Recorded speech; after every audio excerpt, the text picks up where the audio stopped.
This is like a TV commercial here, looking at the cheese dripping.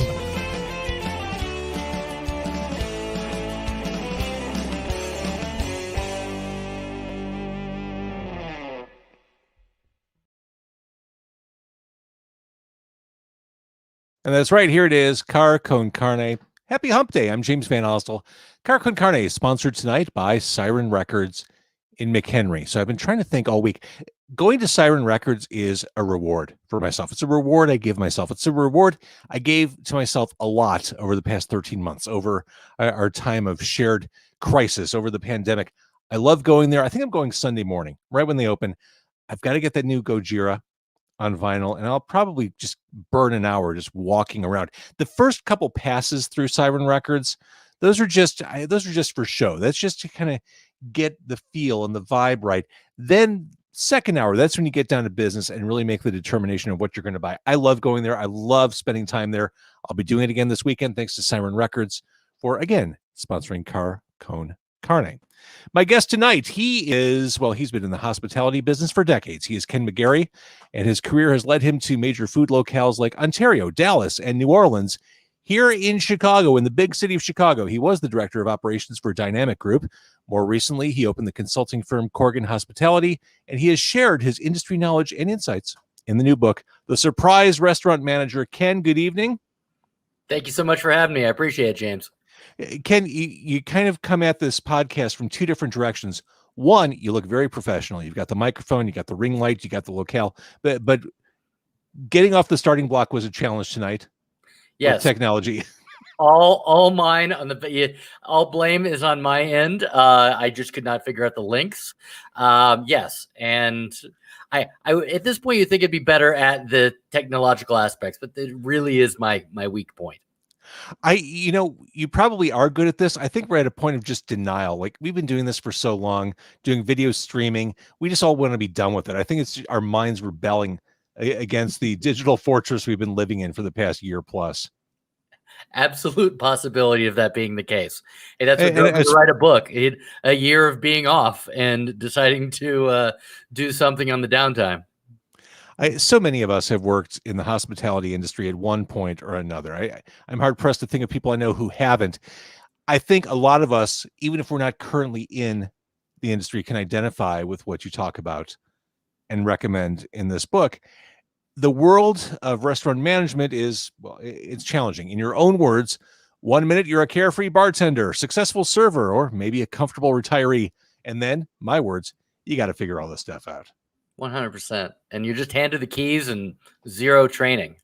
And if you were a good bartender and a good server, you probably went from making a lot of money and working a certain amount of hours, and now you're working twice as many hours for half as much pay. It's like that in radio too. You can be why you do it to begin with. It's like that in radio. You can be a successful air personality. Then when you get bumped up to management, wait, I'm working longer hours. There's less financial reward. What have I done? So assumably you're doing it because that there is some move beyond being a restaurant manager. It's like boot camp. You do it because you're moving on to something greater. And if your only move is just to be a restaurant manager, no one would probably do that. So chapter 1 is figure out why you're a restaurant manager and how did you find yourself in this position. And there are different types, and you identify them. I see a lot of this, or I have seen a lot of this, maybe not so much the past year, but the vanity project. Restaurant manager. It's funny. I think people on the outside of the industry think, well, I can do that. I'd love to own a restaurant. Sure. I'm gonna become a manager. I'm gonna open up a place. Very romantic. Yes, it's romantic. That's it. And that's the most dangerous or high risk of the management types. Easily. It's usually people who have been very successful in another industry, and they've always thought, you know what, I would really like to start a brewery, or I would like to have a little small place because I'm a good chef, so I can make a great menu. And then they open it and they don't understand why they can't succeed or keep the doors open. It's a big challenge for the vanity project because they don't come from it. And I personally think that it should be a requirement. It's kind of like, isn't it Israel to where you have to join the military for at least a year? Yes. Okay. Mm-hmm. So I think that there must be some level of that for every single person to be in the restaurant industry for at least a year, just so you have an appreciation for it. It would really change people's perception of how hard it really is. So you started in the industry as a dishwasher. I What did. is it about this industry? Because it's a hard business. What is it about this industry that hooked you in and has kept you growing, ascending, moving forward with a smile on your face? Honestly, it's just not wanting to sit at a desk. I went to school. You're exactly right. I was a dishwasher at Chuck E. Cheese, and not to show my age, it was showbiz when I started, and then Sure. by the time I left, it was Chuck E. Cheese. So I'm one of the few who got to wear both the bear and the mouse costume, which is pretty fantastic. Um, and then I worked my way up to serving and bartending, and I did that through college when I was getting my degree in English. And then I took a job writing, and it's rewarding and fantastic, but it's also very solitary. And so I started picking up some side work, going back to the industry, and found out pretty quickly that I really enjoyed being around people and being in a high energy situation versus sitting at a desk, which is kind of what drew me to it. And it didn't mean that I made a lot of money at the beginning until I, really understood what I was doing as a server, and then ultimately moved to Chicago when I was in my late 20s. That's really when I started my trajectory in this industry. What I liked about working in a restaurant is what I like about working in radio. You have stuff that has to happen every day. There are certain things that need to be done, but beyond that, you don't know what the day is going to bring. Every day is different. It can go pear-shaped, it can go completely insane. It could be quiet. You just don't know. And that unexpected aspect of the job, that unpredictability, was what made it appealing. It's what I liked about working as a bartender and as a waiter. It's what I like working in broadcasting. I'm sure that's part of it for you too. Huge. And one of the big opportunities is that, pivoting to now what I do, and I open a lot of restaurants, is that I never lose sight of the fact that this is where I found all my friends. This is where I found my wife, is in a restaurant. And a lot of people make friends for life the same way you do in a high school or college, that restaurant job that you probably had. Sure. And I just love the fact of being able to be a part of building something that darn well someone's going to get married there. Someone's going to be best friends lifelong. And it's because of those same energies, those people who thrive on chaos, and they work really well in those high pressure situations. And we all kind of gravitate towards each other, and that's super enjoyable. Yeah, that's exactly it. The gravitating toward the chaos. I've always loved that. I'm at my best when I'm insanely busy. Yes. Yes, absolutely. I don't like being sedentary. I have a really hard time with it. Yep. My entire career, I stayed probably 3 years at every place, because once I get them open, once I get them going, I get bored. So now that I'm going around the country and opening up restaurants with a celebrity chef, I honestly, I do it 4 weeks at a time. And so I build things, I develop them, and I pick up and I go to another town. And that means that there's always chaos. And I kind of thrive in that. I mentioned that this book will sound familiar to anyone who's worked in the hospitality industry. I think that there are so many lessons here that translate to other industries. And that's why I think this book is worth a read for people who maybe have never worked in a restaurant. The Surprise Restaurant Manager is the book. Things that you can ascribe to any number of industries or fields.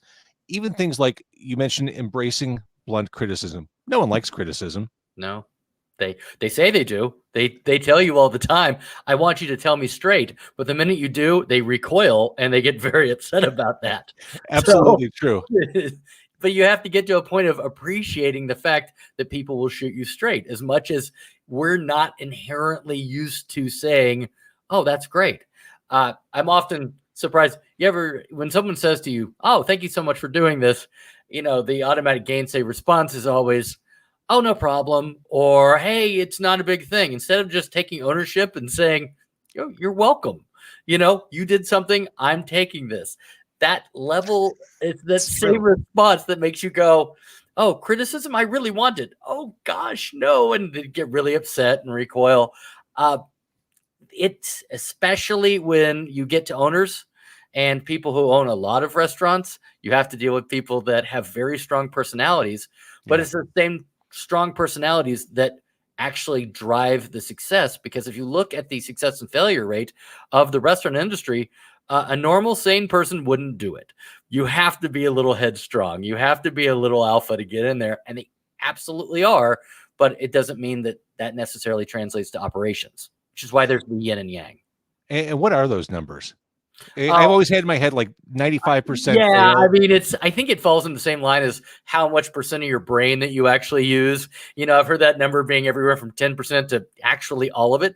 So I think that you're safe to say that the numbers over 5 years is probably about a 70% success rate. Those are the numbers that kind of have a tendency of playing. But there are definitely restaurants and concepts that have a plan that they're going to reconcept within that 5 years because they know that they can relaunch something new and different within that time frame. And that's just a planned obsolescence.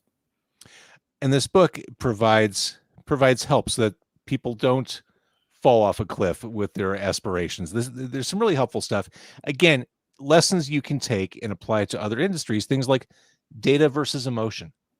Yes. Being able to look at things clinically and not let your head or your gut necessarily override logic. The number of times that I have restaurant owners tell me, "Oh, I don't like Todd. He's not a good server." Well, why? I just don't feel that he's great. But those I think and I feel statements are great for marriage therapy, but they suck at running a restaurant. You can't run a business based on emotion. So if you're wanting to see how your staff are doing, then you focus on check averages or tip percentages or turn times or these things that are measurable and calculatable and communicated.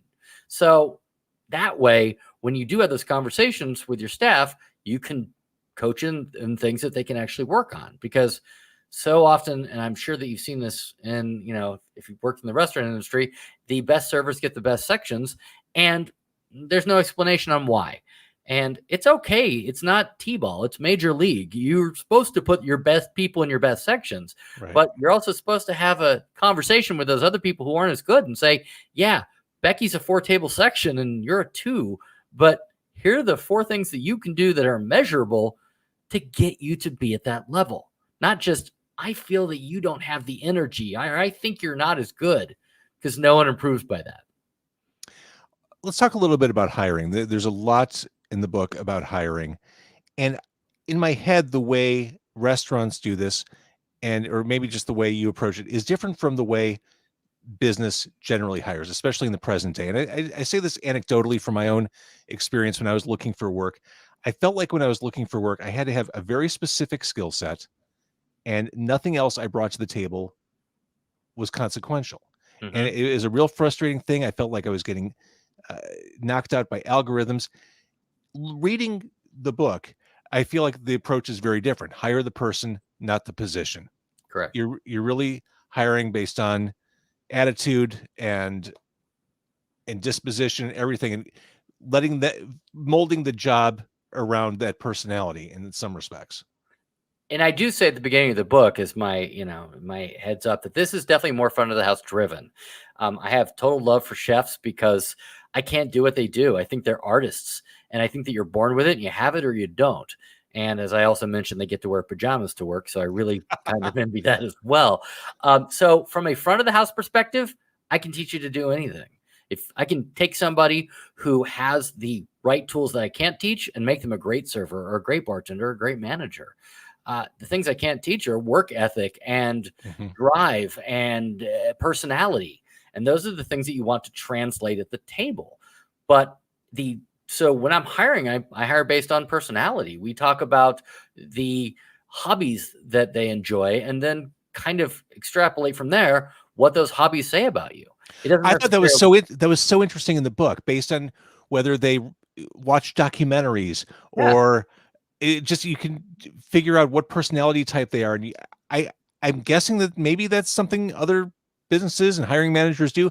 I'd never seen that spelled out so clearly before, and it makes perfect sense to me. I appreciate that. Yeah, definitely people that are willing to pick up basketball games on the weekends, believe in team sports, and they're driven. People who are who love documentaries are people that are a lot more analytical. And the difference between that is probably the difference between people that will succeed in an opening of a new restaurant and people that will succeed after a year. Because that first restaurant, for the first time you open, is complete chaos. And if you want everything in its exact place and figured out from the first day that you open, don't ever join a new restaurant, because it's never figured out. It changes 100 times because you're still listening to not only what you're trying to do, but what the public is telling you that they want. Right.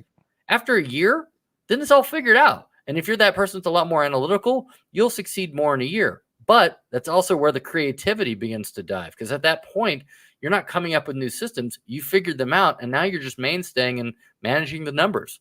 And different people function well in different areas. It's just figuring that out in the beginning, and not put a whole bunch of documentary lovers to open your restaurant, and then not a whole bunch of chaos lovers 2 years after you're open. You underscore something that I think we've all known to be true for a while. People don't quit jobs. They quit managers. They quit people. Without question. And so it's your job as a manager, and you express this, to bring out the best in people and be the best to those people. I believe that, one full chapter I would love to plaster to everyone, because this is how you run off good staff. This is absolutely the things that you do as a manager.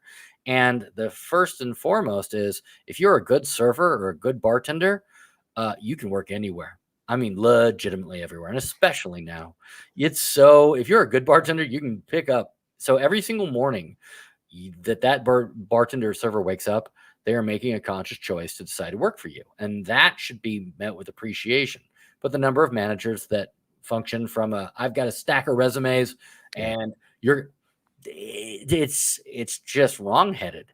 And that all goes all the way back to the bait that I use for job posting.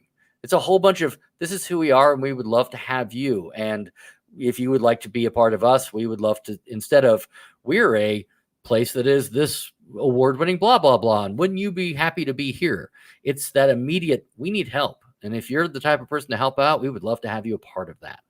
And I think that the question I get a lot is that, how do you get top talent? And the answer is, appreciate them completely and realize that in all communication, that you need their help more than they need you. And you talk a lot about the interview process, and it surprises me, but it doesn't surprise me that people still make the same boneheaded mistakes when they show up for an interview. They bring an audience. They bring someone with them. Yes. I list them in the order of the 8 offer killers. And right up there, and this is just an industry list. Number 2 is bashing previous restaurants. And of course, there's a reason that you probably left the place that you were at before. But I've had people talk about like rat infestation and like money laundering and all these things about why they left this other place, instead of talking about the benefits of what they could probably get at this new place. It's, instead of focusing on, wow, I think that you've got a really great menu, or I'm excited about your training program. Instead, they kind of bash previous places, which means they're going to do that to you when they leave. Exactly right. And yeah, there's definitely, and then in the hiring process, the number of times that people ask questions that they just shouldn't ask. They are illegal questions beyond the cliched ones, which you should avoid, like where you're going to be in 5 years, or how do you handle stress? Yeah. Because people just have gainsay responses that they've already figured out, and they're just canned. There's illegal ones like, hey, do you have kids? This one I hear all the time. Oh, you got a family, got a wife? And people don't understand that there are a lot of places that discriminate based on whether or not you have a family, simply because they think if you do, you're not going to be able to have the hours that they want you to work, which is wrong, but it's definitely a thing. You talk about how to avoid HR as a manager. What is overestimated familiarity? Overestimated familiarity is when you absolutely believe that you have a communication with somebody on a level that you really don't. It's the ability to joke and be a lot less professional, a lot more casual. And you think that you're doing it to actually build a rapport. I see this a lot with manager nicknames. Someone will call somebody, hey, Stumpy, how you doing? And I think that that's fun. But they don't have that same power to communicate back. And they're not going to be able to be okay with realizing that, because it's never on equal terms. So overestimated familiarity is simply when you've put yourself in a situation to where you have discounted the level of, for lack of a better term, the power that you have, the disparity of levels between you and that staff member, and realizing that your communication is way too casual and it's putting you in a bad situation. And again, this is what I was saying. This book translates to people who don't work in hospitality. Yes, it's designed for people in the business, but it makes so much sense whether you're managing an office, a car wash, whatever. These rules apply across the board. I want to talk a little bit. This has been such a tough year. Obviously, we know this, but mental health has been an ongoing concern and something that we've talked a lot about on this podcast. You quote some statistics as you're talking about work-life balance. Food service workers also have the highest rate of illicit drug use, 19.1%, and third highest rate of heavy alcohol use, 11.8% of any profession. Correct. As a manager, having that internalized in your head, it's a lot to weigh as you're running your joint. It is a lot to weigh, but it also has to do with a level of access and a level of acceptability. I will 100% be the first to say that I'm hypocritical by saying that I've not gone out with staff and hung out or had a drink after shift, because I have, and quite often. Those things are kind of inherent to the system. The challenge is being able to balance that and understand when that's becoming a coping mechanism versus a social thing. And when that social decision also is putting you in a bad situation from a managerial standpoint, because you're hanging out with the same few people, which is now disassociating and disempowering everybody else around you, because now they think that you've got buddies on the staff. But yes, the ease and convenience of being able to deal with what is a very high stress job. And I mean, I'm not putting it higher or lower than any other job in the world, but a restaurant manager spends the majority of their time dealing with issues, running to tables, communicating them. I mean, it's a grind, and it is 12-hour minimum, and at the end of the day, you want something that punctuates it and makes you go, this is good. So that one Basil Hayden that you have at the end of your shift can easily become 2 or 3, especially since you're probably not ringing them up, and you're absolutely able to just have as many as you want. So imagine how many more people would have alcohol problems if they didn't have to pay for it. And that's a reality as a restaurant manager. Whether or not that's right, and of course it's not, and they should ring them in, but they don't. It does become a coping mechanism. And the running joke is, if you're trying to figure out whether or not you're an alcoholic, the question is, well, do you work in the industry? Because if you work in the industry, you can drink 5 drinks a night and be like, well, that's what we do in the industry. But if you were an architect and you drank 5 drinks a night as an architect, you might have a problem. For real. And you talked about how busy you are. How it's like playing whack-a-mole. Yes. As a manager, isn't it? You're just, this table has an issue. There's a problem in the kitchen. I gotta bring more cash to the register up front. It's just you keep whacking them all over the head just to keep the game going. And it's so hard not to get hardened. It's so hard to not what I call play detective, to where you begin to start distrusting the people that are speaking out and saying that there's problems with their food or problems with their service, and suddenly it becomes adversarial. And now you're absorbing everything on surface level, and you're meeting aggression with similar aggression. And because of that, that's where I have a chapter about 2 steps back, where you simply have to realize why somebody's communicating, why they are so incredibly upset, and what that probably ultimately means about their level of insecurity, because they're probably internalizing. I've seen people who think that their steaks were overcooked because of them, that it was a conscious choice that we did that to them. And you have to kind of take a couple steps back and realize that is an unfortunate and sad response. And that continues on even to online reviews. I've actually gone to Yelp in both here in the headquarters in Chicago and to their national headquarters in San Francisco. And the first thing I say in all of my presentations is, I hate Yelp. Because why wouldn't you? You spend months trying to put together a restaurant, years, and everything's fantastic, and you worry and you train and you do everything you possibly can, and it's inadequate parking, 2 stars. And you're like, well, shit. And it's terrible. So it's very easy to hate it, but it's also really necessary, because if somebody really cares that much to write a Mm-hmm. huge diatribe, that's passion. I've never cared that much. If somebody screws me over and it's a bad experience, I just don't go. I just literally, you can't find me because I'm not going to complain at the table. I'm just never going to go back. Right. If you're somebody who wants to give me a 1-star experience, great, because I can turn it into a 5-star, because that level of anger that you have, I can still make into a positive experience. Totally agree. And you're absolutely right. The majority of people would never even bother.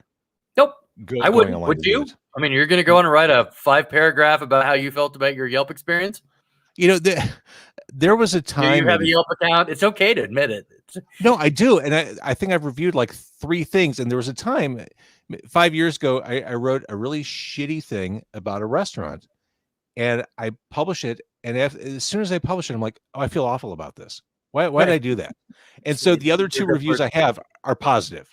Yep. I'm like, I'm not doing that again. I don't want to be that guy. I don't want to be internet guy. I feel gross about it. Again, this was a while ago. But yeah, I do have Yelp account.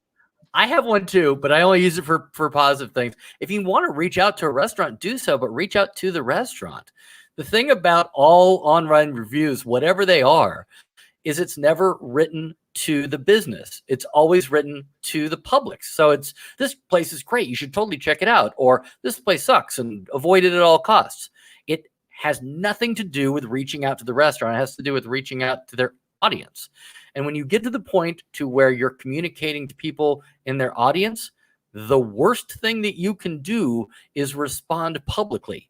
Because once you do that, you're going to now be in their turf and you're shouting them down off of a soapbox, which won't work. So, in part of the training for the book, it absolutely says, respond privately and thank them for reaching out to you. Now, they didn't reach out to you, and it definitely wasn't private, but that will allow people to kind of decompress and reconsider the possibility of returning to the restaurant and seeing maybe that this was an isolated incident and we could do better. That's it. And the bottom line is people just like to know that they were heard. Yes. It's that acknowledgement. And I think you're absolutely right. You can absolutely flip those people. But yeah, you have to do it behind the curtain. Yes. Because the second you play ball in their field, forget it.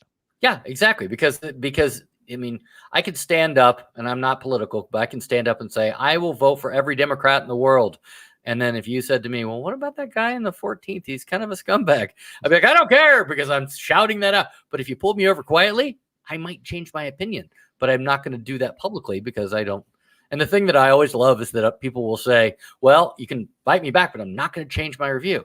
And so I train, don't ever talk about the review. And if they say don't, then they're not going to change it, I always say, great, don't. That actually was your first experience. So let's just go ahead and fix what is your next experience. And you know what happens? They change it all the time. That's awesome. So many great pieces of advice, so many great nuggets, and this all comes from a position of knowledge and experience. Again, the book, it's available now. It's The Surprise Restaurant Manager by Ken McGarrie. I love it because it applies. I see things that I can take into my professional life and other people can. I love it, Ken. Really great job on this. I really appreciate that. And the only other thing I want to throw out there is on Amazon, I have it as an ebook for 99 cents. And the reason that I do that is simply because it's more important for me to get the information out, because I think right now, especially, there are a lot of people being given the keys because there's definitely